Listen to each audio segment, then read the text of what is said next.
Travis Williams, welcome to the Ben Jaminet Show. Thank you for coming on. I'm really excited to have you.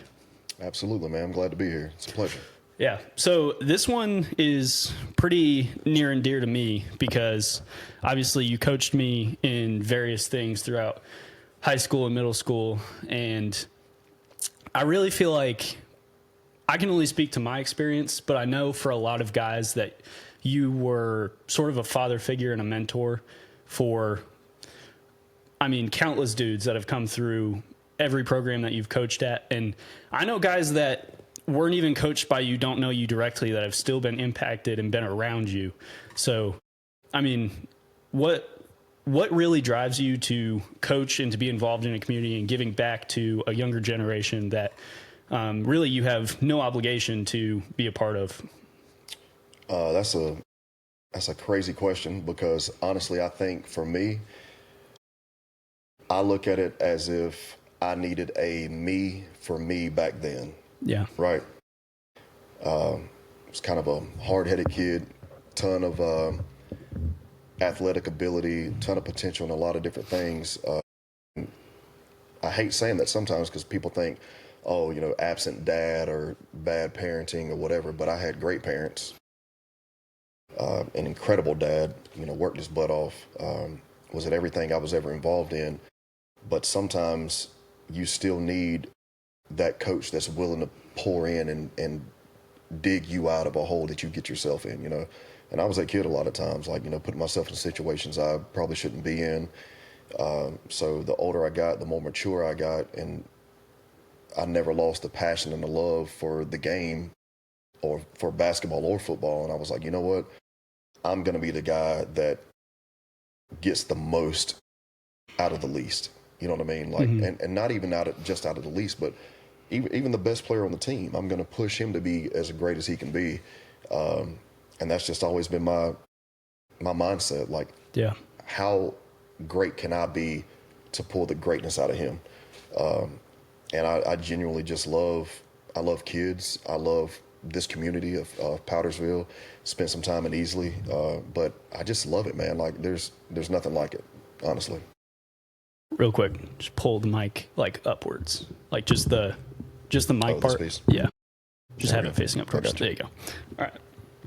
So obviously, this generation of adults and young adults has caught a lot of criticism, being the most depressed, anxious, self-entitled, a lot of people would say, generation that has ever crossed the earth. But I think from the dawn of time, the generation before the current generation has always complained about the youngest generation. It's always, this generation is lazy. This generation is, not as hard, not as hardworking.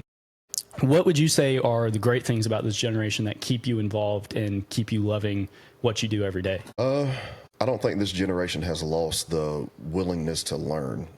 I think they probably learn more than any generation before, right? I know I came up in a time where, the internet and everything was kind of booming, so I'm like a rare breed, My wife kind of hates video games and stuff like that, but I grew up in a time where it just kind of really got going. So I'm 41 years old, so even now, I still like to play, college football and stuff like that. But I think this generation right here, with technology and everything like that, I think they have potential to be arguably the greatest generation we've ever seen. Why not? You got everything at your fingertips that you could ever want, in the palm of your hand and just a cell phone or anything like that. And I don't know, I feel like I've watched you guys, my own kids, do some incredible things.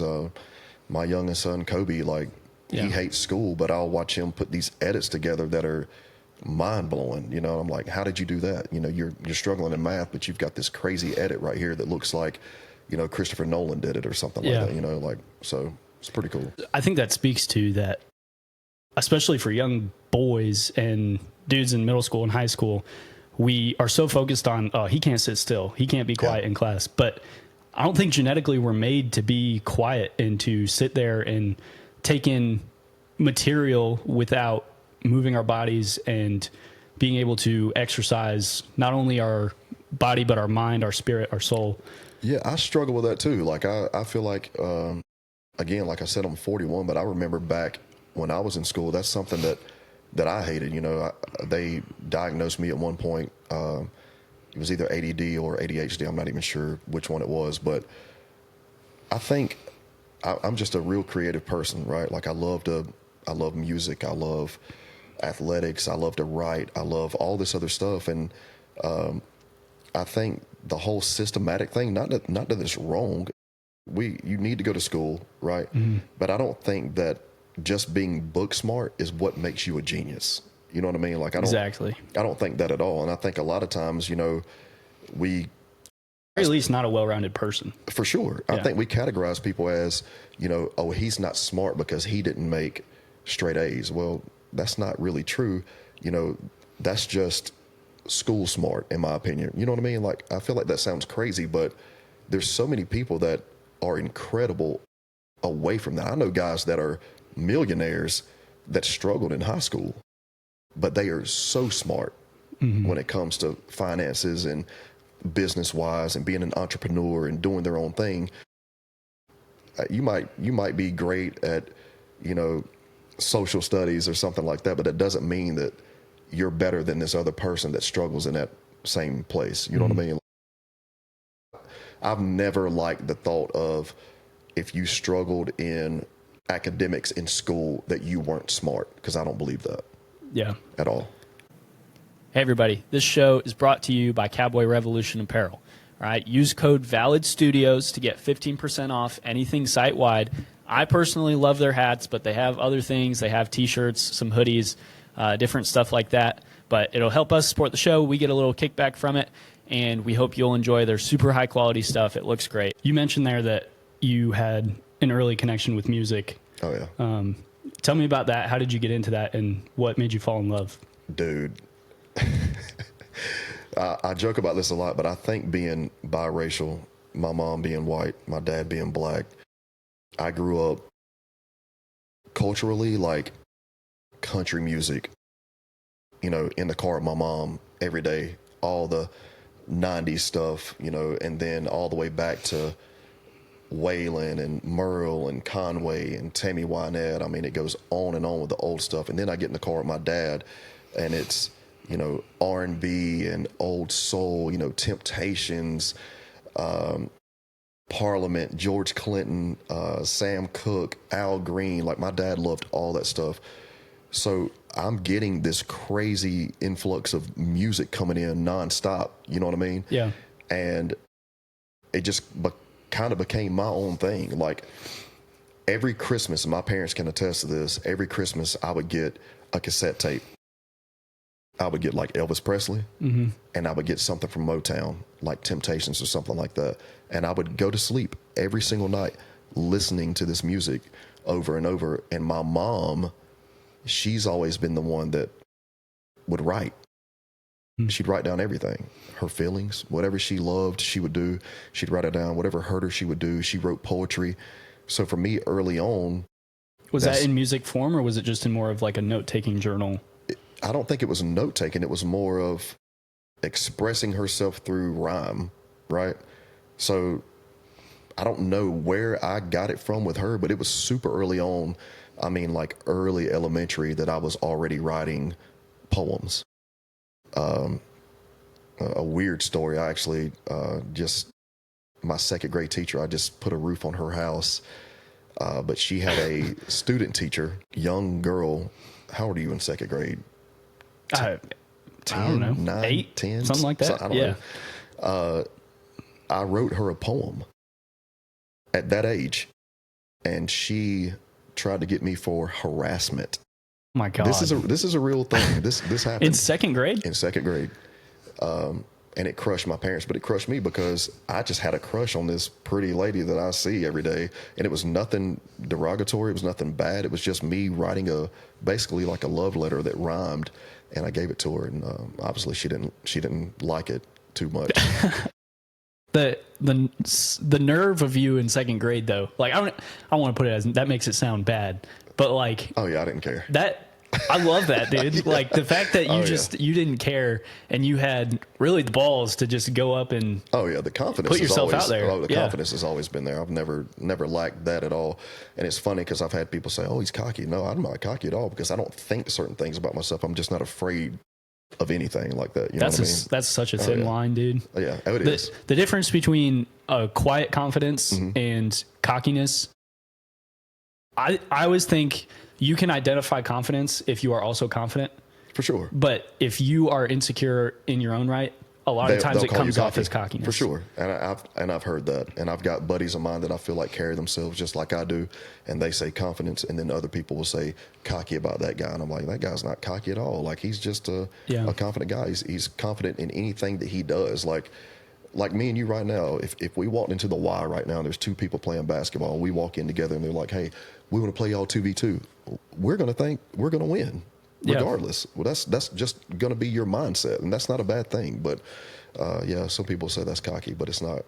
But the music thing, it all comes from poetry, and still to this day, like I can show you. There's a lot of times people will be like, "Who are you texting?" And I'm like, "Well, I'm not texting," and it's because something popped in my head.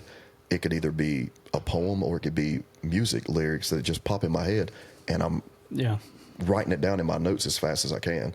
But it used to be that way with just a pencil and a pad. I'd be in school and I need to be focusing on school, but my mind wouldn't stop. And it could be a poem. It could be, and that went with, girlfriends. I used to think all the time, like, oh God, they're probably saying, oh, he wrote me one, but it's just how I express myself. You know what I mean? Like if I'm hurt, I just wrote one the other day. Like if I'm hurt, I'm going to write it. No matter what I'm feeling, the way that I can express myself and my emotions is I have to write it down. And it's not that I feel like everybody needs to know what I'm going through, but it's a way for me to release it. It's like if I don't, it's kind of like therapy for me. Like the moment it hits that pad, I feel better. You know what I mean? Like it's like a release for me. And the poetry just kind of rolled over into music. And it's funny because a lot of my friends are like, dude, like you should have never stopped, because some of the avenues that we had that we were going through music could have really been something. But like the hip hop stuff, that was always easy to me. Yeah. I feel like my best stuff is the R&B stuff I have, or the country stuff that I still write to this day. Like, because that's more of my roots. The hip hop is just easy because, again, it was poetry. It was just rhymes. You know what I mean? A couple cadences here or there. 16 bars I can do that in an instant. You know? So, is there ever been a time where? Because I think for these passions that people have, whether it be something physical, something artistic, creative, people that kind of have that mind where you have a passion that allows you to express yourself in an art form, it becomes sort of an escape for them. Yeah. Has there ever been a time where you have had to use music and that therapy, that escape, to escape something else in your life and get you through hard times? Oh, 100%. I think here just recently, there's some stuff going on in my life right now that I just recently wrote something, and it means a lot to me. I think, going back to what I just said, it's almost I don't know any other way to express myself outside of words. Mm-hmm. You know what I mean? But yeah, I've hidden behind music before. Anything that's ever happened, I think, in my life, at some point, it's been put into poetry or music form. And it's crazy because there's probably gonna be people that watch this that have no clue, but anybody that's ever been close to me, they know, from an early age that I was doing music and stuff like that, whether I put it out or not. One of my best friends, Trey Trower, we had some real steam for a while, doing music, and had a real opportunity to really do some things. But I feel like God's got a plan for everything. And I also think that, God He gives some people one talent. Everybody gets a talent for sure. Yeah. At least one. At least one. But I think, and I know for a fact, there's some people that get multiple, and I know, and again, this is not a cocky thing. This is just me being honest because I know it. I know that I have been given multiple talents. You know what I mean? Leadership, athleticism, music, stuff like that. Like, and you're supposed to use it or you lose it, right? Like you have to put it out there. I want to say something real quick about that is you led that off with, I'm not trying to be cocky.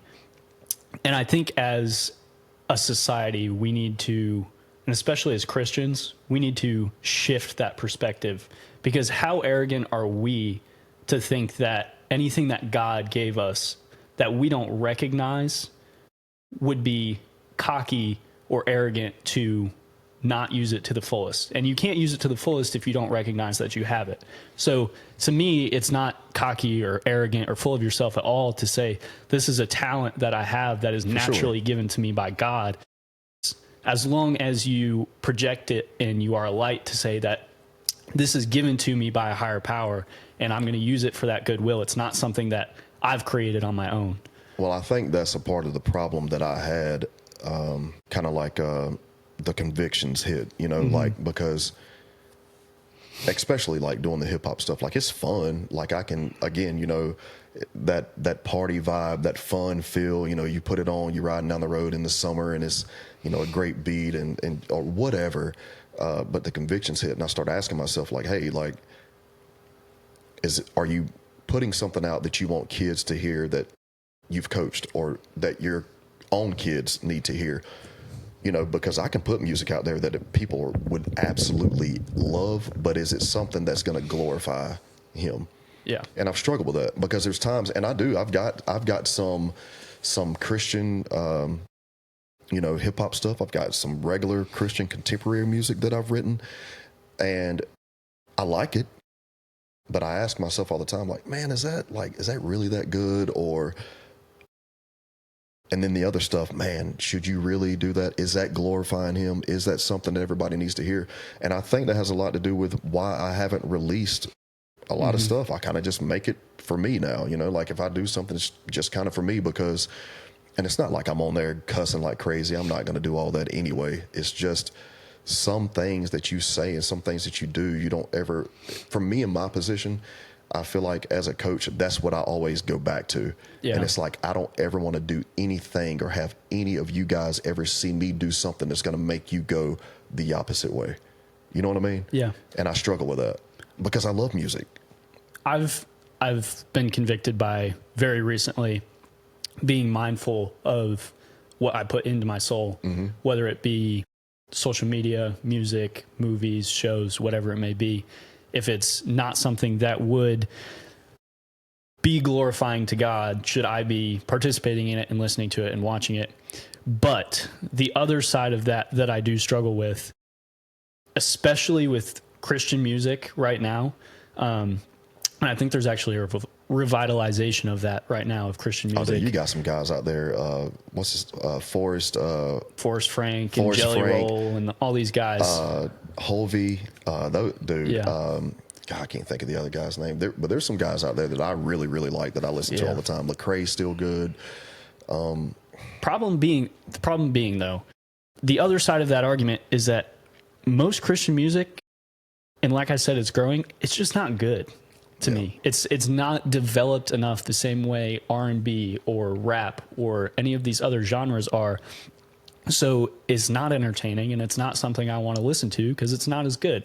So I feel like people think that that's like a sin to come out and say that like something in a Christian part of society is bad or that it isn't up to par with something else, but that doesn't necessarily make the Christian music something less worth going after. It just means that we need to develop it more and we need more people like yourself writing it at least so that we have something to work off and grow it because more people do want to listen to it. No, I don't disagree with that at all. But I also, on the other side of that, I think that it's still almost worldly, right? Like when I listen to Forrest Frank, who I think is amazing, a lot of the uppity stuff he's doing, like the beats, his flow, his cadences, it sounds a lot like the hip hop artists that are out right now. So that lets me know that he has to be listening to these guys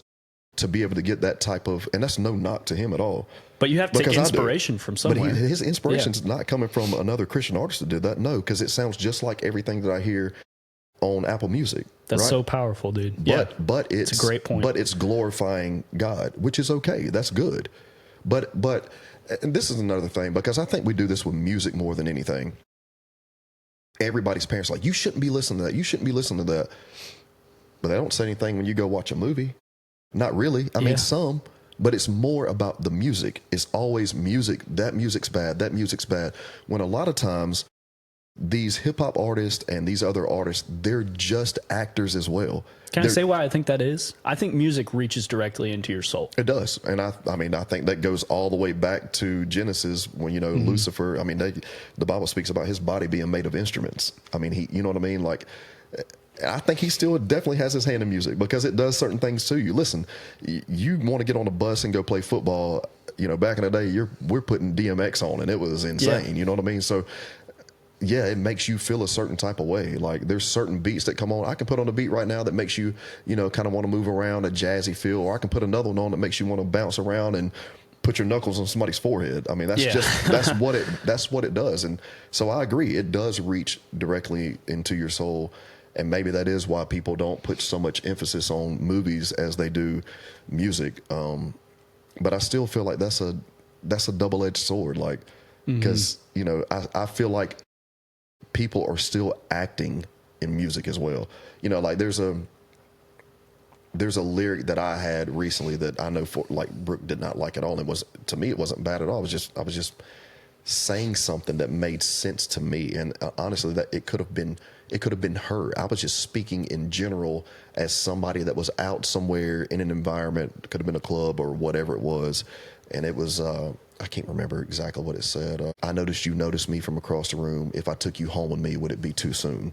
But it wasn't to me, that was just like, okay, that's a bar. Like that's cool. Cause it went with the whole flow of the track that we were working on.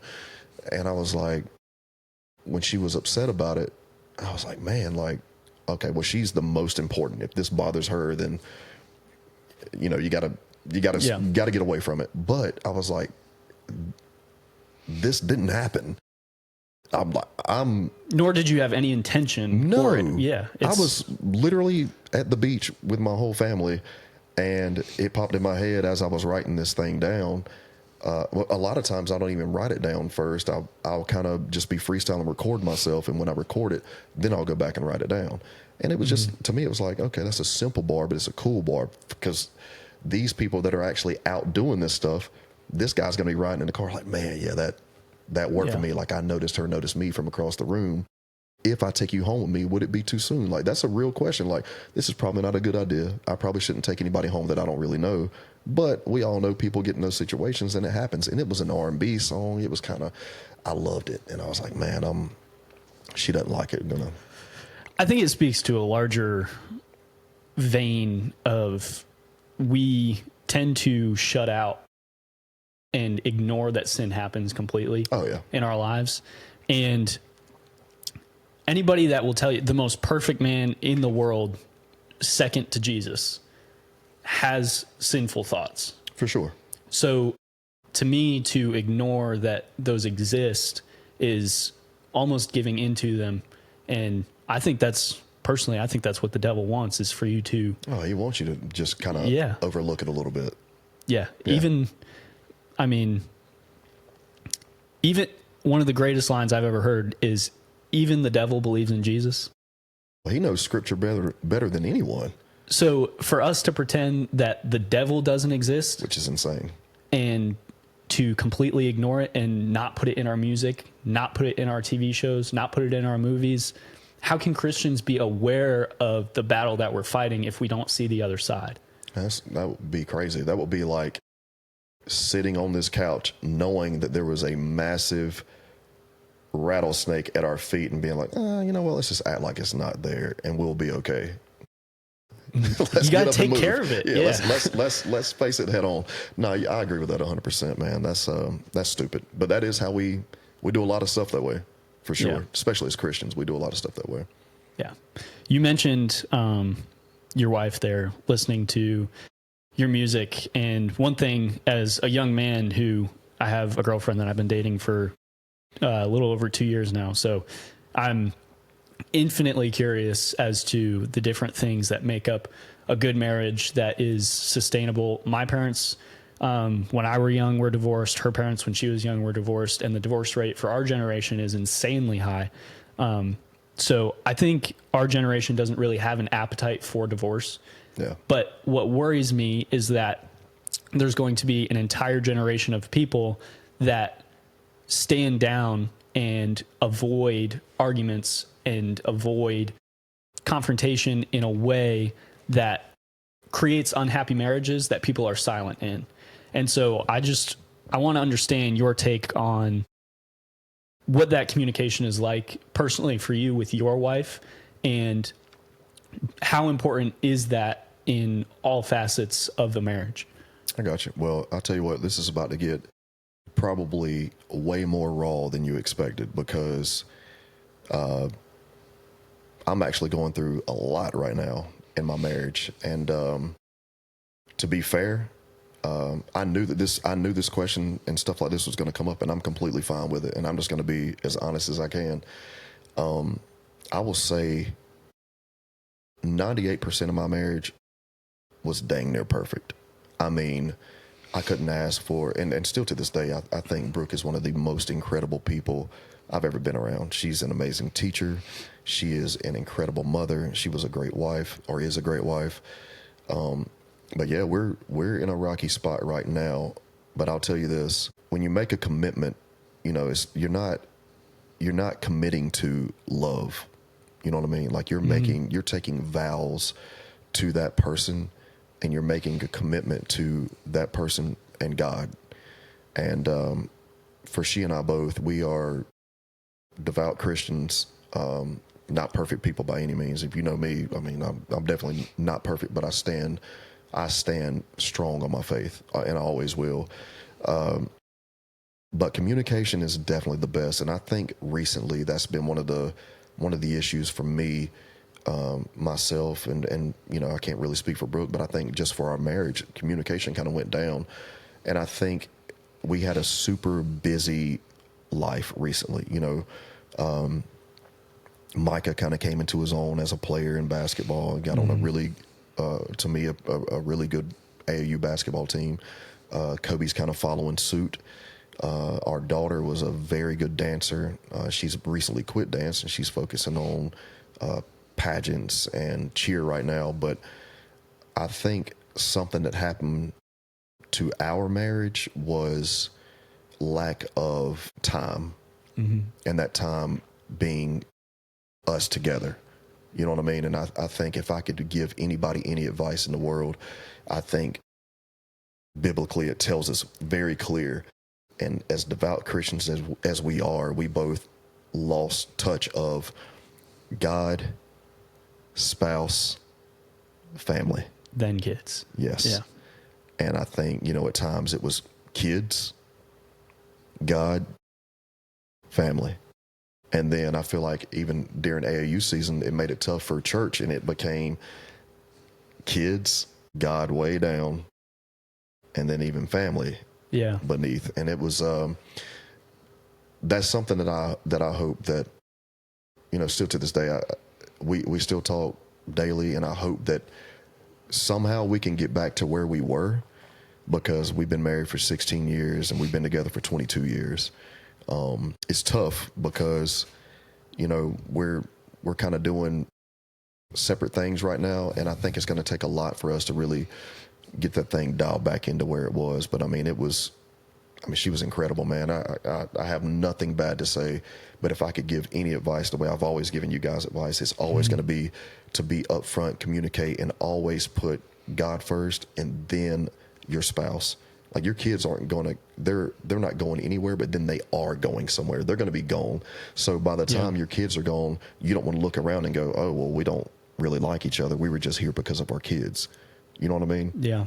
You can't get lost in just that. And I struggle. I mean, I used to get convicted about that. Like, I'm looking like, at one point, like, I knew for sure Micah wanted to go play college ball, even though he had the opportunity and didn't go, which is ridiculous in my mind, you know, after all that. Yeah. But I feel like he, you know, so I was trying to help push him to that, because I'm like, man, everybody wants to help their kids do the best they can. You know what I mean? Mm-hmm. But you can't lose focus over what really, truly matters. And that's, and for me, it killed me, because I'm like, man, I'm such a great mentor, like you said earlier, to all these other kids. I'm such a, I guess, a figure in our community that people love to talk to, people love to be around, people kind of look up to a little bit, I guess. I hate saying stuff like that, but I guess I know it's true because people come to me and talk about it. And I felt like I let so many people down recently because of what I'm going through. I'm like, man, like, there's no way I'm going through this, because, and I know the other people are like, there's no way he's going through that, but I am. And, you know, you got to bounce back. You got to find a way to fix it.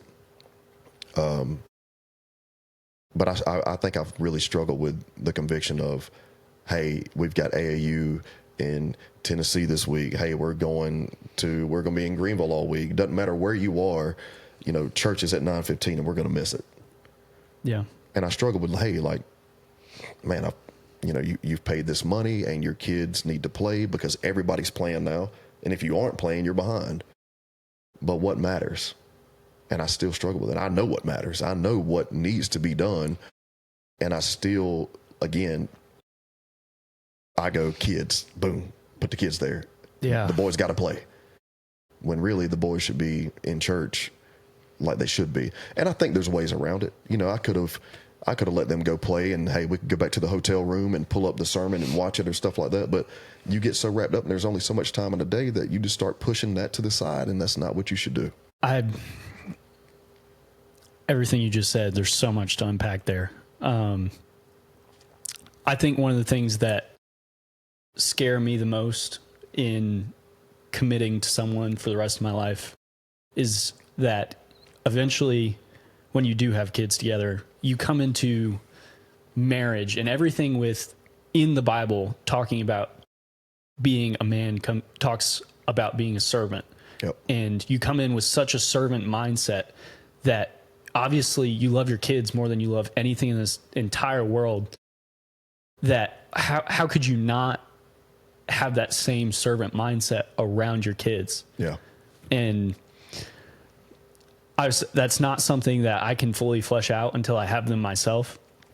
So, I mean, it's something I think about daily, is what kind of man do I want to be in a marriage? And is that something I'm actively preparing for adequately right now?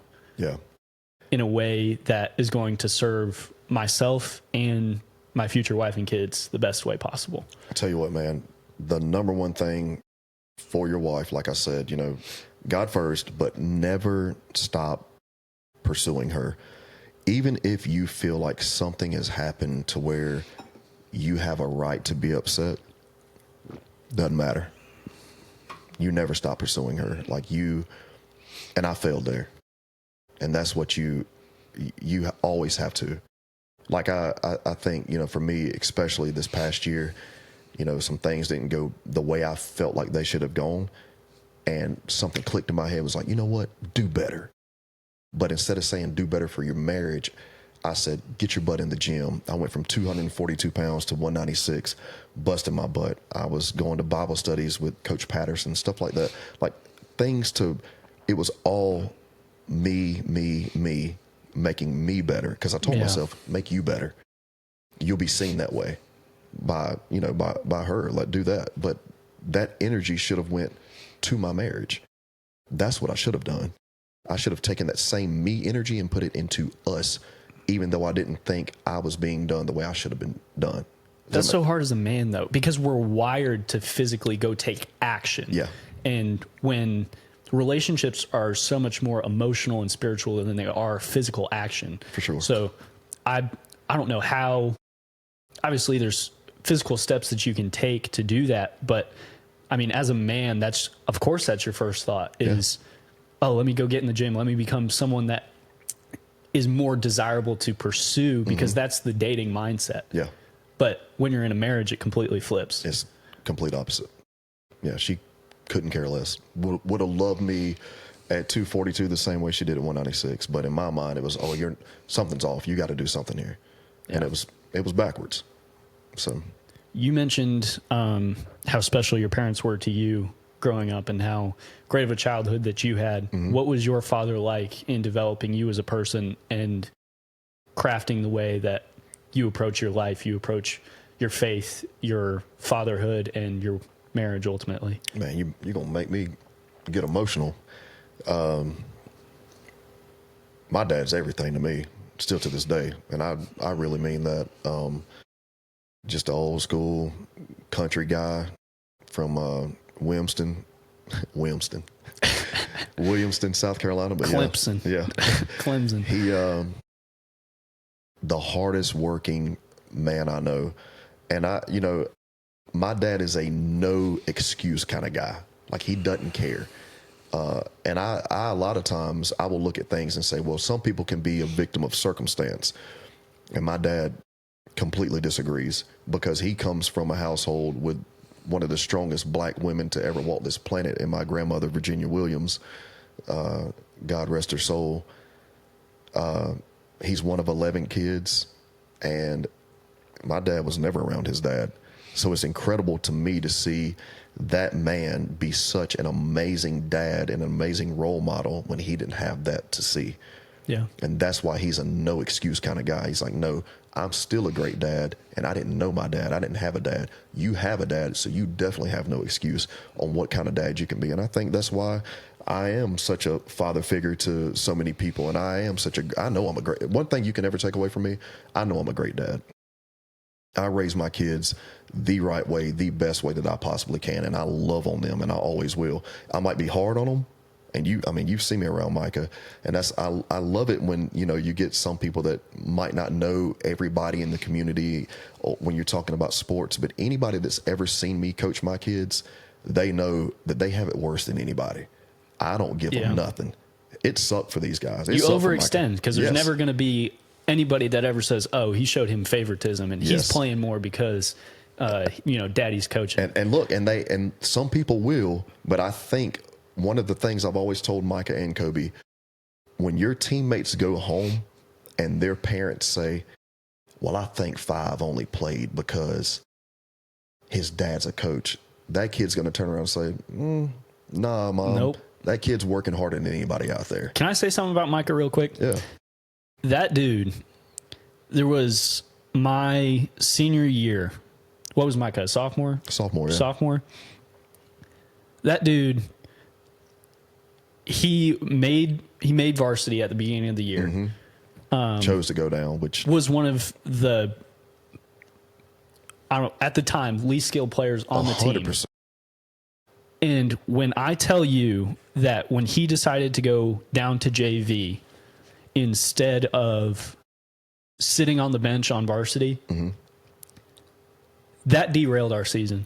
Listen, I know. I am fully convinced a lot of players say that. I would have rather had 2 of the starting 5 players leave the team than Micah on the bench.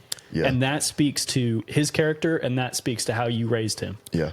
And I've got that from a lot of people. And obviously, he went on to be really good friends with guys like, including yourself, but Jack and Caden and Nick and those guys, And for the record, improved rapidly and became one of the best players in Powdersville by his senior year. Oh, yeah, Micah, he did, man. And it's because of the work ethic that got him there as a sophomore. But like you said, and that's one thing I tell my youngest son, Kobe, all the time, and Micah tells him, you're way more skilled than I was at this age.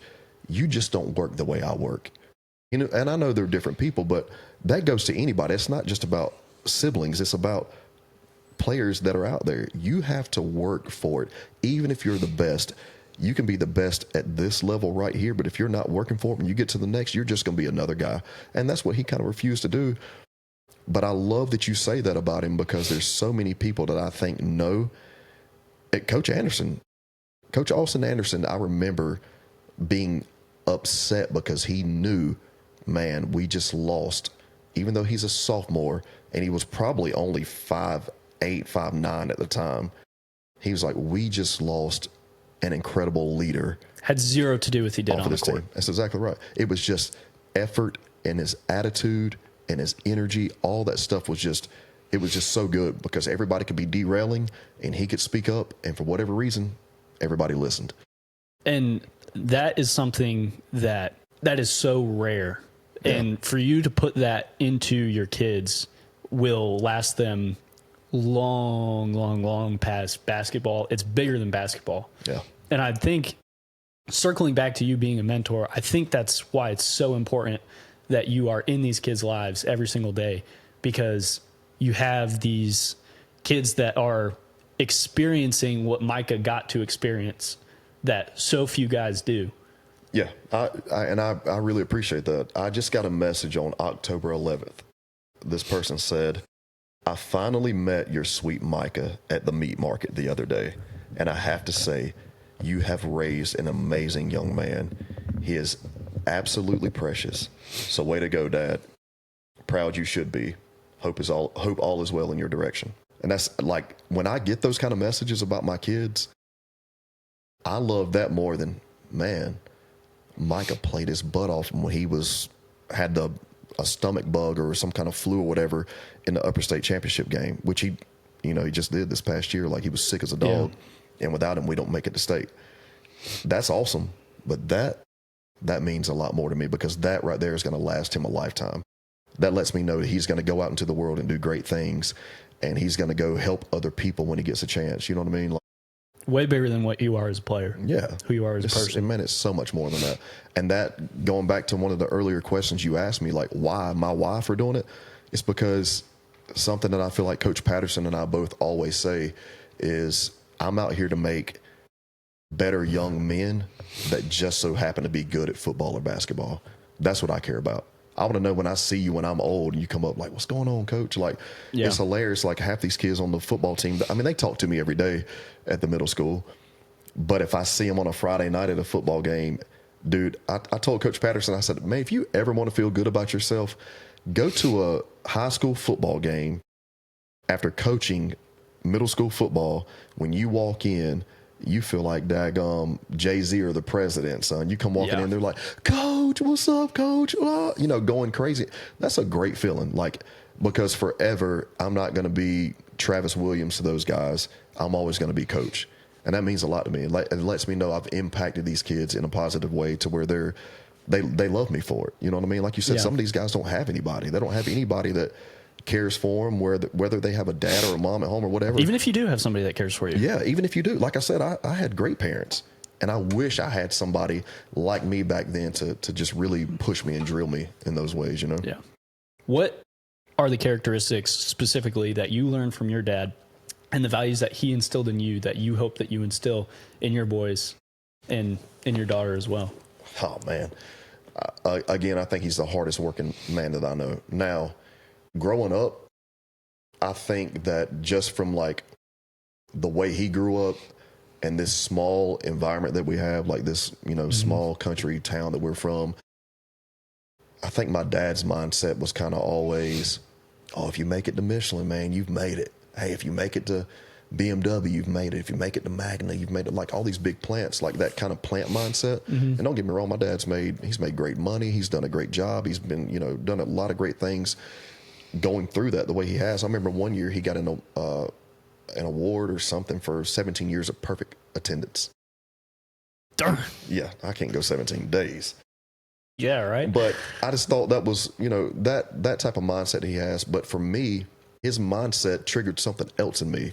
It triggered more entrepreneurship and more creativity and what can I do extra to, like every day. Like we've got a nice house. It's like 3,000 something square feet. And I came from my parents, living in a double wide. Don't get me wrong. I feel like people take that the wrong way sometimes. That house is spotless. It's still there. It is. You couldn't find a speck of dirt in it. It was amazing for us. It's all we needed. My dad was the only one that worked. We didn't need anything else. And I still love I eat Sunday lunch over there after church. every Sunday still, as long as we don't have something else going on. But we're usually over there in that house. I love that house still to this day. But my point is, I walk into this big house now, knowing where I came from, and I'll hit that front door sometimes, and I'll look around and I'll go, I can do even better. Not that it has to be bigger. None of that. It's just that I can do better. There's something else in me. God's given me multiple talents. There's more things I can do for myself. Like, it's all to glorify him, but he gave you these things so you can enjoy life here. You're supposed to enjoy life here. And I think we forget that sometimes. Like, yeah, hey, I want to go get this. I want to go get that. Cool. Go get it. Like, if you can do it, you should. I think a lot of people think of their faith as something that is limiting instead of something that is expanding. Should be expanding. Yes. And the greatest way I've ever heard it is that the rules that are set around your life by God are not designed to limit you into a specific bubble and say, this is what you cannot do, this is what you cannot do. But instead, that if you live by these rules, you will feel free to enjoy the life. In the same way that if you listen to Dave Ramsey at all, he always talks about budgeting and having every dollar go to a specific place every single month. He does, but Dave Ramsey has a lot of nice things as well. That's the thing. That's the thing, is that budgeting isn't a restriction. Yeah. It's so that I can go, when I go spend this money on what I want to spend the money on, I have no guilt. That's right. Because I've already budgeted this in my life. It's there and it's for my pleasure. In the same way, these rules in the Bible and that God creates for you are not limiting. It's so that you can live life to the fullest pleasure. These are what's best for you, and you will enjoy life the most if you follow these. Yeah. So that was a lot real quick. It was. Another thing along those lines that one thing I saw the other day, let me put it this way. I saw a video I have them written down here. Let me make sure I credit people the way they should be. It was Pastor Josh Howerton, and he was showing his congregation a photo of ISIS members. And there was 21 men on their knees in orange jumpsuits. They were all American. And they were all Christians. They were construction workers. They weren't pastors. They weren't necessarily men of the church, but they were Christians. And each ISIS member standing behind them had a machete. And I mean, it's clear what was about to happen. Oh, yeah. And they gave each man the choice to either say that God isn't real, deny their faith, or they were going to behead them and send it out to the rest of the world. Man, you know how crazy this is? Before you even go any further, I just have to say this, because it's not a laughing matter. I'm just telling you how I feel. I've always thought about this, like, you know, when you talk about the rapture and then tribulations and all this kind of stuff, and they say, oh, if you deny your faith, or if you don't deny your faith, you'll be beheaded. In my mind, I'm like, dude, that is an automatic ticket into heaven. Like, if I've ever questioned myself at all, if I've ever questioned it, if I've ever been like, I don't know if I'm going to make it. Well, in that moment, I'm like, hey, man, cut it off. I know exactly where I'm going. This sucks. This sucks what's about to happen. But at least there's not a shadow of a doubt. Take it. That speaks to what I was about to ask you, because what Josh Howerton's point was that there was one ISIS member that looked different from the rest. He was the leader, and he was discussing the Apostle Paul and how he was that ISIS member. He was killing Christians and was converted and eventually was killed in the same manner. Arguably the greatest Christian of all time was one of the worst people walking the planet at one point. Exactly. And so his point was that anybody can be converted. For sure. Anybody can be used for God's will.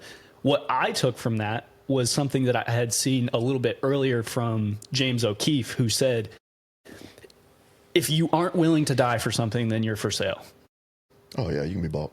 It doesn't matter what the price is. It could be 10 million, 20 million, a trillion. It doesn't matter what the dollar amount is, or maybe your kids or your wife. You are for sale. Yeah. So it makes me wonder, am I for sale? Because I don't know, and I don't think anybody knows truly until they're put in that situation with the knife up to their neck. What would I do? So I want to ask you, what do you think you're for sale on? Is there anything that you think you're for sale on or that you don't know? And if not, what are some of those convictions that you think are so steadfast that you would never negotiate even with your life on them? Nah, see, and I think that's where I'm a little bit different. I don't think I'm for sale at all. Like, I don't think there's anything you could offer me to get me to let go of something that I am stuck on, as far like my family. Like, I mean, this is kind of funny because, you know, you get in these little water cooler situations where you're talking to people and people start asking those dumb questions like, oh, what would you do for $1 million? Or, Yeah. I mean, this is probably ridiculous to even say on here, but I've had people say, man, you're telling me for $10 million you wouldn't let such and such spend one night with your wife. And I'm like, heck no. Like, what? Are you? No. And, you know, it's funny because I've seen people ask their wife and their wife's like, yeah, you better, like, let me, or you go. But listen, nah, I don't want that, because at the end of the day, that's going to live in my mind forever, no matter if we got the money or not, like where it came from. In the Bible, it says that man who has a virtuous wife has something more valuable than rubies. Yeah, for sure. Yeah. I don't think people understand, like, when you start talking about marriage, how powerful it all is, man. But even our own faith, like, and this is probably going way away from what we're talking about. I just had a conversation with somebody the other day, and I was like, I don't think when we start talking about our faith, especially Christians, and I think, I mean, I grew up Southern Baptist, and I think in this area, we forget how supernatural our faith and what we're believing actually is, right? Like, I mean, Jesus or God, however you want to view it, it's literally Superman. I mean, if he wanted to shoot lasers out of his eyes, he could. He could. Yeah. If he wanted to fly with a cape on his back, he could. Like, it's literally supernatural. It's so absurd. It's so crazy. Like, and we're so self-centered. We're so ridiculously dumb that we think the world revolves around us. When you stop and think about it, you think you're right here in South Carolina. Zoom out. You're floating on a freaking spinning rock in the middle of nothing. Not for 1 mile or 2 mile, but for millions of miles. Infinite miles. You cannot comprehend in your head. And if you ever watch one of those videos where they like zoom out from Earth and they zoom out from that galaxy and they zoom out again, and you start thinking Powdersville, South Carolina, you're like, man, I'm an idiot. I'm so insignificant. This doesn't, like, not that I don't matter. I definitely matter. I'm here for a reason. But to think that I'm above anything, that's a problem. You know what I'm saying? Or on the flip side, to even think that anybody else's opinion of you matters. Yes. So if you want to go start a business, if you want to go start a podcast, which was something I struggled with when I was deciding to do this or not, what are other people going to think of me? Yeah. Who cares? Go do it. You're far ahead of anybody else that's not doing anything anyway, because you'll never have a critic that's doing better than you. Well, I thought about it too. Like, I saw it the other day. I was like, dude, I could even do these stupid little eating videos everybody's doing, you know? And somebody somewhere watched one of these guys like Mr. Chime Time pick up his sandwich. And they were sitting back going, look at this idiot. Look at him. Oh, he thinks he's something. I don't need his opinion on Zaxby's. Well, obviously people do, because this man is making a killing right now. Like, I literally Googled it the other day, and it said they couldn't really say what his net worth was, but they had it anywhere between $400,000 to $600,000 or something like that. Hey, buddy, that's good money. Off of content. Yeah, off of content. And he's going and doing what he loves to do. He's just riding around eating food and sharing his opinion. That's awesome. I'm glad he did it for himself. But there's people in his circle that probably made fun of him, but now they want to applaud him. Now they want to clap. We knew it, man. We knew you'd make it. Nah, you wasn't with me. I get people all the time that say podcasting equipment should be more expensive. Yeah. That's the number one comment I get on all my videos. And it's my favorite because it tells me that somebody out there heard what I had to say and it resonated so deeply and convicted them that something came out of them, even if it was evil that spoke from their lips. Yeah. That tells me that if I'm facing backlash and I'm facing any type of hate from obviously a demon or a devil, that I must be going in the right direction. Listen, man, if they are not talking about you, you're not doing a good job. And that's what I have to tell myself all the time, because there's a lot of people that are going to have opinions about you. There's a lot of people that are going to say things about you. And there's a lot of people that are going to talk trash about you and then come shake your hand. And you just have to be yourself. Like, if you're a good guy, just be a good guy. Don't let anybody change that about you. You know, that's what I tell myself all the time. Look, I'm me. I'm a coach. I'm a dad. I'm a husband. I'm a friend. And I'm going to continue to be that no matter what you think about me. No matter what your opinion is, I'm going to be me. And I'm not going to let you change that. Like, I mean, just recently, I just put my earrings back in because I took Kobe to get his ears pierced, and I was playing around. I put it in my ear. I came home. This was months ago. And Britt was like, I mean, they look good. And I was like, I'm leaving them in then.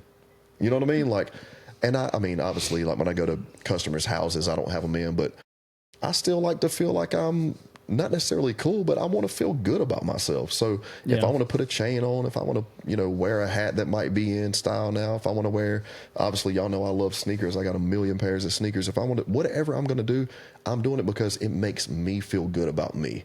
And I'm not going to let you tell me that I need to go to, I don't know, Dillard's and wear a certain type of shirt because I'm 40 years old now. Yeah. No, I'm going to wear what I like, what makes me feel good, what makes me feel comfortable. You know what I mean? Like, that's just, and that's what everybody should do. Don't let anybody dictate who you are. Only you can dictate who you are, and be true to yourself. That reminded me to ask you, I saw you did some modeling for a friend's brand. I thought, let me just say, I chuckled at it, but not because I was like laughing at it's you. It's like, man, look at, what is Coach Trav doing? Look at him, dude. Like, he's still cool at I hope I'm still cool at 40. Like, dude, you look awesome. You looked good in it. Appreciate it.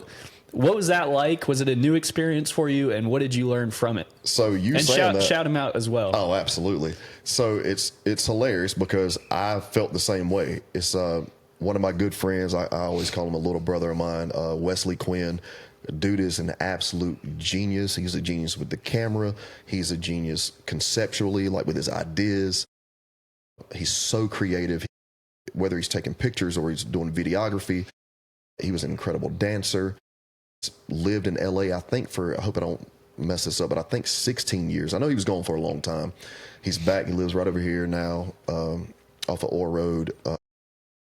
And he's building a brand of a clothing line that he wants to have, something he was doing separately away from his regular job, just because he always tells me, I want to do something that lasts with my family, you know. And I've actually got the hat on now, the Quinn House Creative stuff that he does.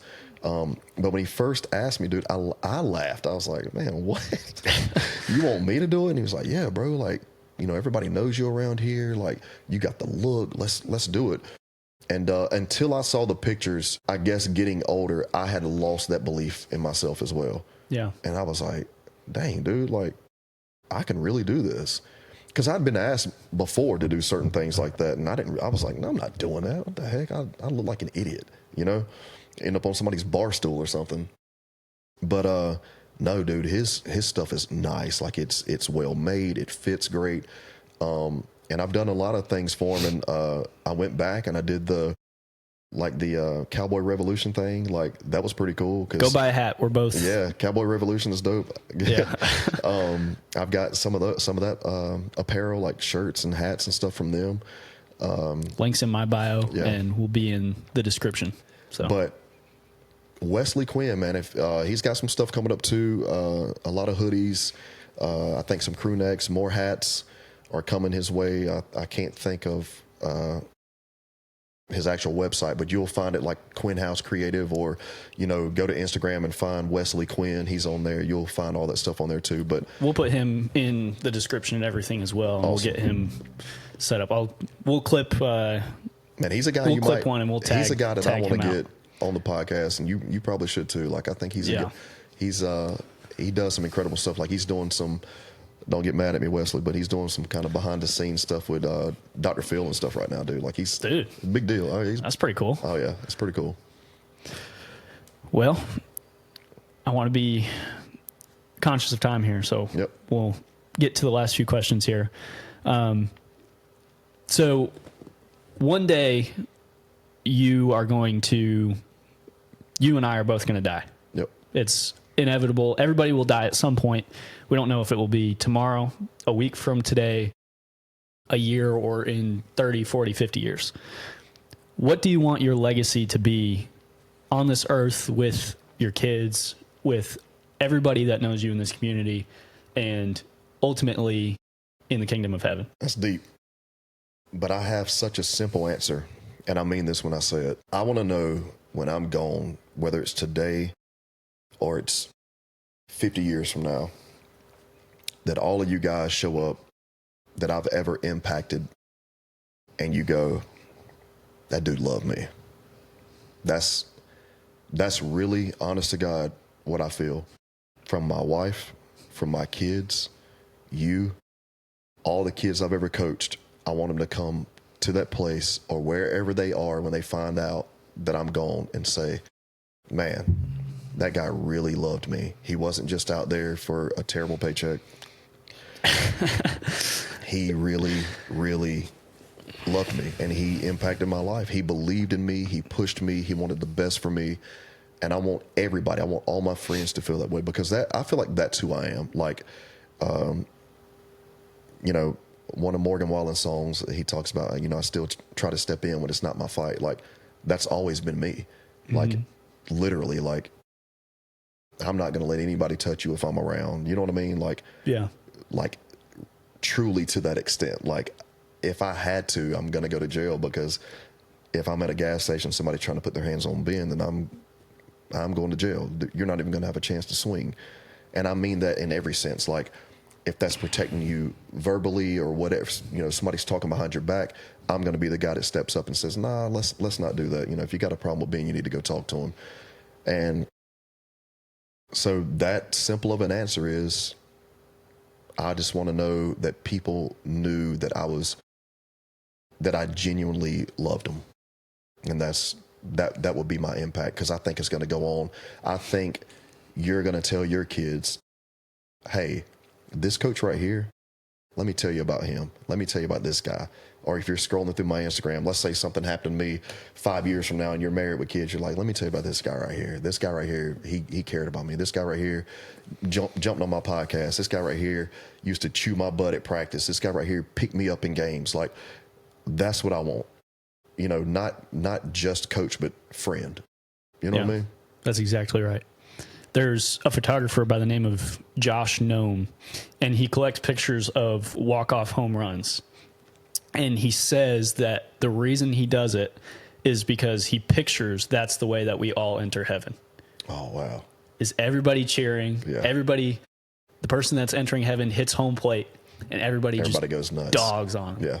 Nuts. Everybody goes crazy. That's real, though. That's the Bible tells us that. It's a celebration. Every time a soul is transitioned into, faith, like where they believe they're a believer, there's a celebration in heaven. So, and I couldn't imagine. I tell people all the time, man, I go to New Spring. I love New Spring. And I know a lot of people speak about mega churches. I grew up in a Southern Baptist church where saying amen is going to get eyes looking at you like, be quiet. What are you doing? Yeah. But I tell people all the time, like, what are you going to do when you get to heaven? Because it's going to be a celebration.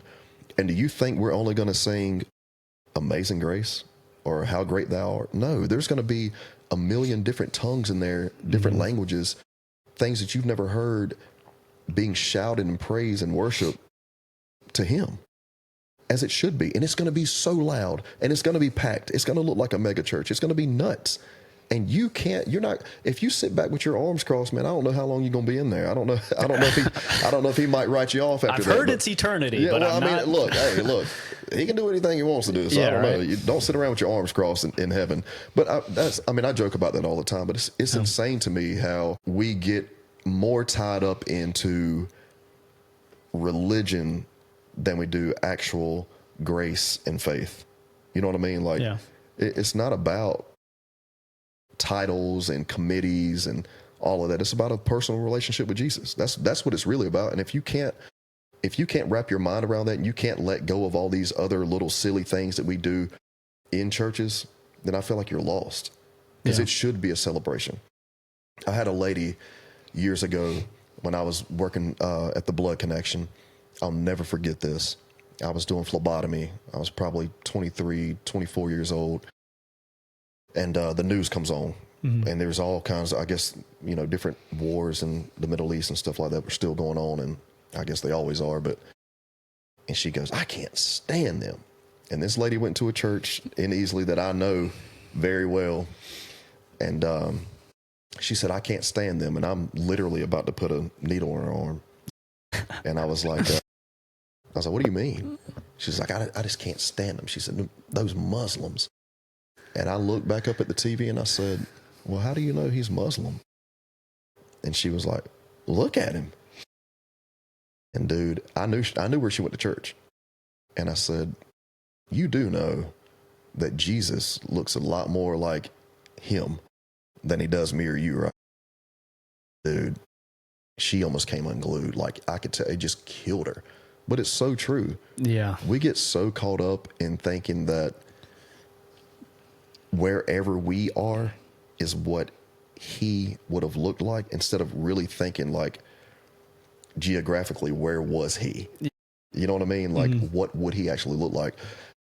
As a kid, Southern Baptist Church, basically all white people besides my half black self, with my mom in church, you know, and my brother. I used to sing on stage with the preacher Roy all the time. It's a tiny church. Dude, I'm talking about, this looked like something out of a movie in the 50s. Don't need a microphone. I'm telling you. Yeah, really. Like, I mean, literally, like, tiny. And I'll never forget, a band was coming to sing that Sunday night. We're already in church. They're walking in. And they were like, no, you can't come in here. And I'm standing right there, because I was always with Preacher Roy all the time. And I'm standing there, and it's like, you can't come in here. And they were like, why? And it was like, all that long hair. So I'm standing in the middle aisle at the door, the entrance to come into the church. This, I guess he was a drummer or something, to being told he can't come in because he's got long hair. But I can turn and look down all the way to behind the pulpit to the baptism pool. And what do I see? What do you think? He's going crazy. No, I see Jesus, the painting of Jesus behind the pulpit in the baptism pool. Pastor didn't with come out and say something? The pastor is the one that told him they couldn't come in. Oh, God. But do you get what I'm saying? Yeah. So Jesus had long hair. Yes, I'm standing with the pastor. Come as you are.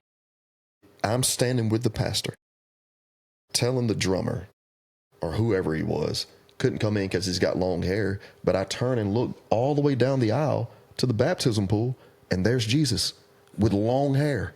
And I'm like, so we wouldn't even powerful. We wouldn't even let Jesus into our churches. That's the truth. I was listening to the George Janko show today. I don't know if you've ever listened to him or not. I don't think so. He was interviewing the top OnlyFans model from the past 10 years or so,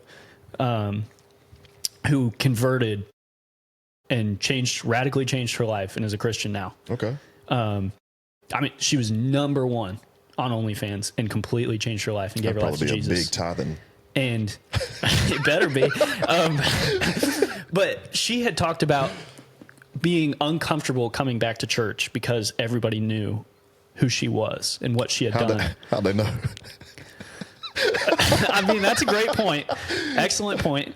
Do you know who that is? I don't know. She looks normal to me. But George Janko made a great point of, he wishes that he made the comparison of, do you get clean before you get in the shower? No, of course not. No, and that's why people are scared to come to church, though, because they feel like they have to be clean first. He wants more people to come to church high. He wants you to come to church completely hammered. He wants the stripper to come to church then go get back on the pole the next day while God is working on her. Yeah. If being at church convicts you and starts to change your life, it doesn't matter if you're a druggie, if you're an alcoholic, if you're a wife beater, if you are a stripper, an OnlyFans model, it does not matter. Jesus can change your life. One of the biggest issues is that our churches make people feel like church is only for perfect people when there's not a single perfect person in there. We all fall short. Every single one of us, every day. I'm telling you, man. And I told you earlier, like for me as a coach, I've always struggled with, what am I doing? What am I saying? Because I never want you guys to look at me, and I know I'm held to a higher standard. Mm-hmm. And I don't ever want to make you go the opposite way because I've made a mistake. But I'm not perfect. And I have to tell myself that all the time. Like, you're not perfect. You're not perfect. Like when I took Micah to the Drake concert, I was like, oh, God, I'm going to have to hear about this. I love Drake. I love Drake when he hated Drake. And I was listening to Drake right when he was being born. You know what I'm saying? So I don't know, man. It's just weird the way we do things. But church is not for perfect people. Church is a hospital for the broken. And we should treat it that way. You should love everybody, bring them all in and love on them, man. And it doesn't mean, hey, stay that way. It means let's help you work through it to get you where you need to go. And I struggle all the time. The devil works on me every Sunday, man. College football season, I'm watching every game. Every game. I don't care if it's on, I'm watching it. So I might not go, and I don't sleep good anyway. But there's times I wake up Sunday morning, I'm like, I need to just lay here. I'm super guilty of it. I just did it like last week. But there's times that I'm like, it's like the gym, get your butt up and go. Because once I get there, I feel great. You know what I mean? I know I'd made the right decision. I should be there. And there's some people that say, well, you don't have to go to church to be a Christian. You don't have to go to church to be saved. Well, I mean, you don't, but it sure helps. It helps. It helps you stay that way. You need to be around people with like minds. Yeah. That's for sure. That's so powerful. Well, where can they find you? Anywhere, man. You can find me anywhere in Powdersville, but you can find me on Instagram. I think it's TravisRay05. We've got the Group Text podcast coming out, supported by these guys right here.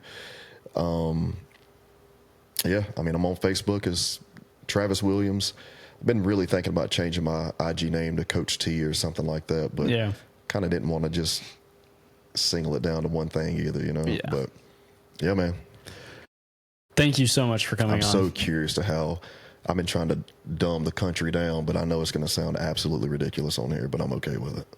Dude, this is by far, and no disrespect, I've had some great episodes so far. This is by far my favorite one so far.